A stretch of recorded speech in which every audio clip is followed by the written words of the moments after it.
দাদা মোৰ মানে দাদাৰ ইয়াত গাইনীত আছিলে অৰূপ গগৈ ঘৰ বৰপথাৰ দীঘলা গাঁও। গাইনীত আপোনাৰ মোৰ বৌ এডমিট হৈ আছিলে আপোনাৰ। তো বৌ আপোনাৰ বেবী বাচ্চা এজনী হ'ল, ছোৱালী এজনী 23 তাৰিখে আপোনাৰ। তো তাত দাদা তাতে বৌৰ লগতে আছিলে। বৌৰ দাদাৰ লগৰ কোনোবা 4জনমান আহিছিলে। দীপক দিহিঙীয়া, প্লাবিত গগৈ, তো নিহাল গগৈ আৰু ৰাহুল দত্ত। হয়, লগৰ তাৰমানে লগৰ আহিছিলে। তাৰপিছত তেওঁলোকৰ মাজত হয় হয় তেওঁলোকৰ মাজত কিবা দন হৈছিলে। তো দাদা গাইনী ৱাৰ্ডৰ পৰা ওলাই আহোঁতে তেওঁক ইয়াৰে গাইনী আপোনাৰ এমপ্লয়ী কেইজনমানে দোকান দিয়া ইয়াত, তো লোহাই তেখেতক মাথাত মাৰিলে, ইয়াত কিডনীত মাৰিলে।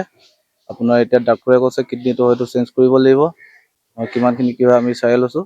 কাজিয়াটো বিশেষটো এইটো নাজানো, কিন্তু আমাৰতো একো ৰেছপন্স নাই। আমাৰ দাদাক আমি যেতিয়া পাইছোঁ, এই যিকেইজন মানুহ আহিছিলে তেওঁলোকক আপোনাৰ দাদাৰ বৌক চাবলৈ আহিছিলে। হয় হয় হয়। কাজিয়া সূত্ৰপাতটো দীপক দিহিঙীয়া।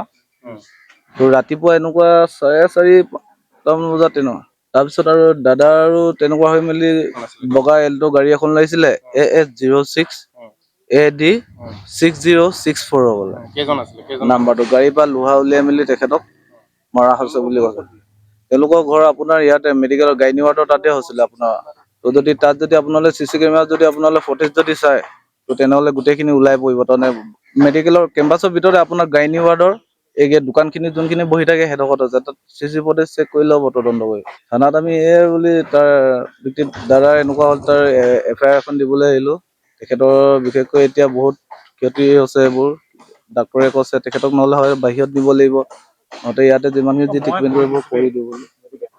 ডাক্তৰে এতিয়া যোনখিনি ৰিপৰ্টখিনি গোটেইখিনি কৰিব দি আছে, কৰি আছোঁ।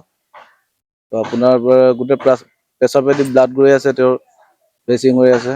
কিডনী এটা ডেমেজ হৈছে। হয় হয় হয়, কিডনী এটা ডেমেজ হৈ গ'ল।